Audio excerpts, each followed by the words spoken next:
In this episode, we're going to be talking about what happens to all of that extra food and produce that nobody eats. Hi, it's Paul Ward, and welcome to another edition of Farm Talk. I'm excited today. We are in Ventura, California, and we are talking to Andrea Howry with Food Forward. Andrea, welcome to the show. Thank you very much. And of course, we want to thank our sponsor, Opus Escrow. So you are a backyard harvest coordinator with Food Forward. What is a backyard farm coordinator? Well, what we do is we go to people's backyards and we harvest whatever fruit they can't use. So if they have a lemon tree, if they have an orange tree, if they have a tangerine tree, they're not using the fruit for their own purposes. Their neighbors are tired of getting the surplus. They'll give us a call and we will either pick it ourselves or ask them to pick it for us. And then we will distribute it to hunger relief organizations in Ventura County. We are based in North Hollywood, so a lot of our efforts are in Los Angeles County, but we do have an office in Ventura County, and we work with about 64 different hunger relief organizations in the county. Okay. So if I have one tree, is that enough to call you, or do I need a few more fruit trees than that? One tree's pretty good. As long as it has about 200 pieces of fruit on it, we'll come out and get it. We do only use, we don't use ladders. Okay. So we can get, with our pickers and our extension poles, we can get about 16 feet up. But if you have a 30-foot tree, there's going to be a lot of fruit that's left for the birds up there. Gotcha. And if I have canned goods too, do you guys take that if I have canned goods? We don't take canned goods. We don't take dairy. We don't take meat. We specialize only in fresh produce. So it's not only fruit, it's also if you have a small garden and if you have excess lettuces or excess carrots, we will do that as well. Okay. And the food is going to different organizations that then distribute to those that are hungry? How does that all work? Exactly. We give to hunger relief organizations, and then they give directly to families. We don't work one-on-one with families at all. We do give it to organizations that distribute then. There are some that are Ruben Castro Charities, Community Action. They deal with hundreds of families a week. And then there are some very small ones. There's one that just opened in Saticoy that is basically not much more than a community refrigerator, and Okay. we give them food as well. So small and large. Very much so. And are you only getting your produce from backyards, or do you have other sources of food as well? So we were founded in 2009, and so we're celebrating our 15th anniversary next year. And in that time, we have redistributed 320 million pounds of food. Well, that's so that is a lot. Not all of it came from backyard harvest, came from backyard trees. We do work with farmers markets. Mm-hmm. There are 10 in Los Angeles County, 5 in Ventura County, that we will go at the end of the harvest. At the end of the market, and we will ask them if they want to take their produce back with them that didn't sell, or if they want to give it to us. A lot of them just want to give it to us. Mm-hmm. And then that goes to food relief organizations as well, hunger relief organizations. Mm-hmm. And then we also work with the Los Angeles, downtown Los Angeles wholesale produce market. Okay. And that's the driver for Food Forward these days. We will pick up millions of pounds of food there. Oh, wow. And then take it back to our warehouse at Bell, and then break down those pallets and get them to hunger relief agencies in Los Angeles County. We also take that food out to other states. Mm-hmm. There are 6 other states that we work with, and tribal nations in New Mexico and Oklahoma. Okay. Oh, wow. It sounds like we're, burning a lot of diesel getting it out there, but what we are saving in terms of the environment, what we are rescuing and keeping out of landfills, makes us a carbon negative nonprofit organization. Interesting. And all this food would just basically go into the landfill if you were not distributing it, and hungry families are being served. It's kind of like a twofer, right? It's like there's 2 benefits to the organization. You're saving food that's going to just go to waste, and you're feeding those that don't have enough. Exactly. I think of it actually, too, with a third benefit, and that is that not only are we not wasting the food, but we're keeping it out of the landfill. Mm-hmm. So we have an environmental impact. we have an impact on helping those who are food insecure, meaning that they don't necessarily know where their next meal is coming from. Oh, wow. And we're saving it from just rotting on the ground. So yeah, lots of impact there. And there are, I mean, obviously there's homelessness as a crisis, but you don't even really think about hunger being another crisis. I mean, kids that can't get their next meal can't really learn in the classroom. Exactly. It's a huge problem. Yeah. And it shouldn't be. Yeah. You know? And this sounds like such an easy, simple solution. Take the food that nobody wants, give it to people who need it.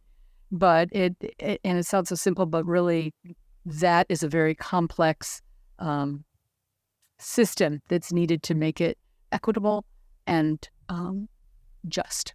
Where did the backyard harvesting idea come from? Because, I mean, you know, if somebody has one tree, that's very different than working with farmers markets or working with wholesale distribution,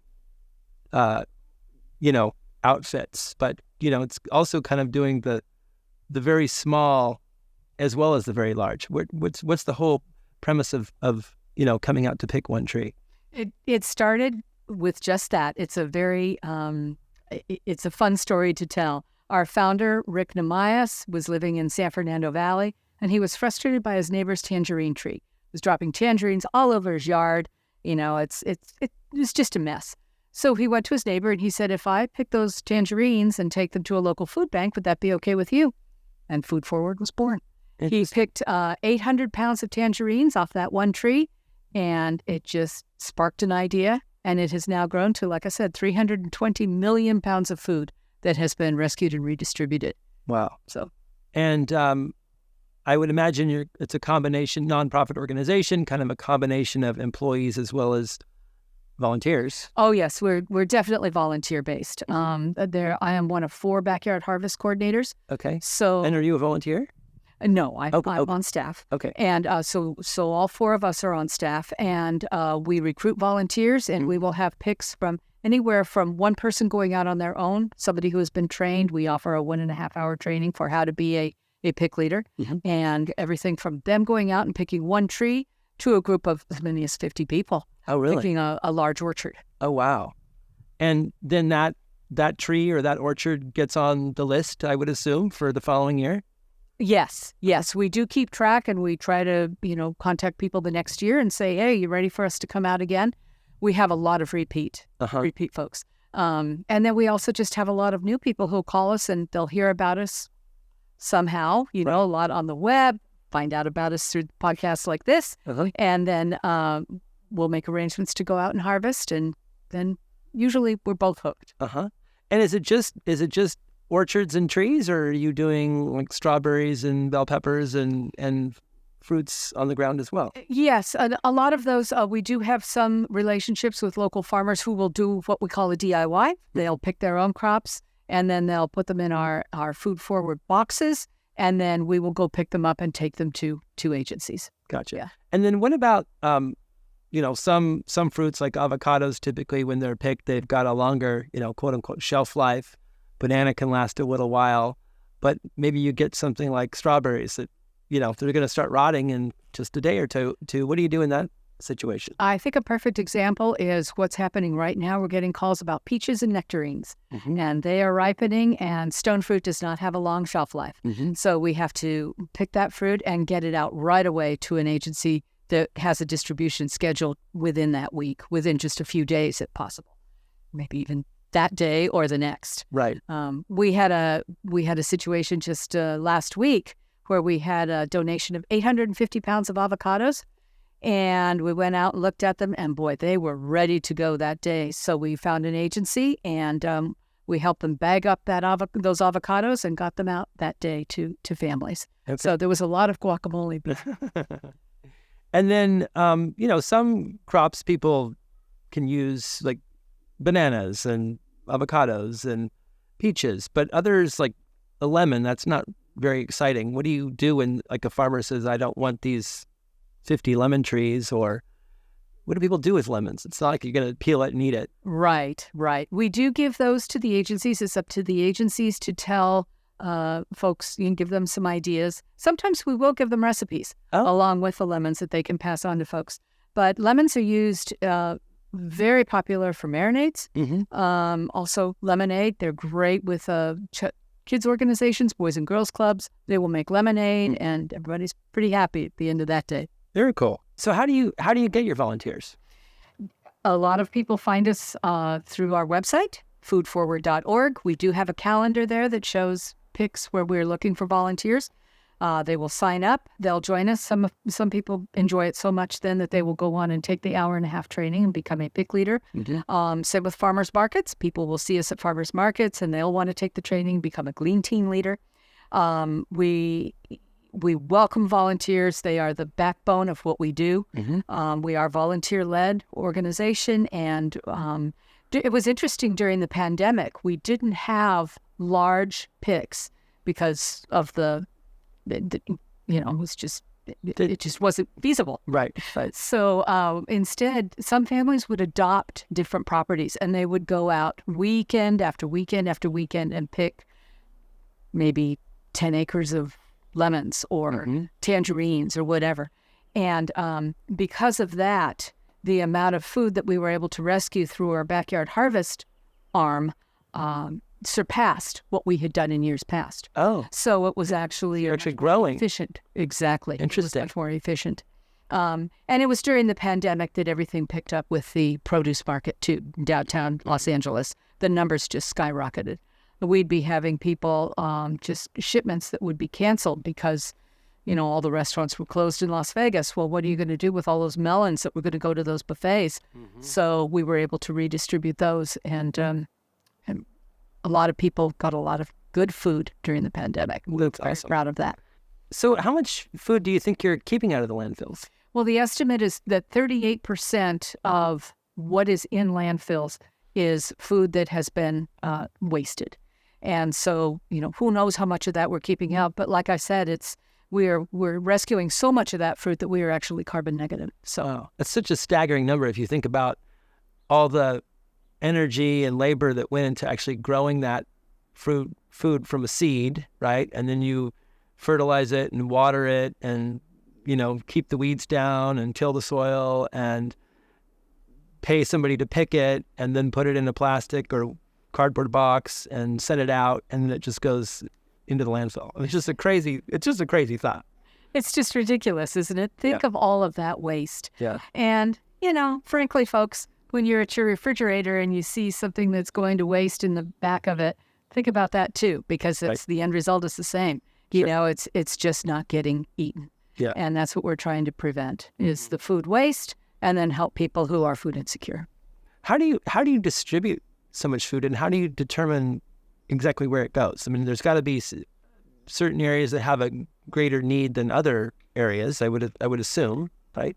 Yes, definitely. The food deserts is we're trying to make that a big priority in what we do. And like I said, there are approximately 64 agencies in Ventura County that we do work with, and there are, well over 100 in Los Angeles County. And then, like I said, too, speaking of food deserts, the Navajo tribal nation in New Mexico, and then the Cherokee tribal nation in Oklahoma, we also distribute there. Wow. So do you get the food from Los Angeles to Oklahoma? Yes, we do. How big is Food Forward? How many people work there?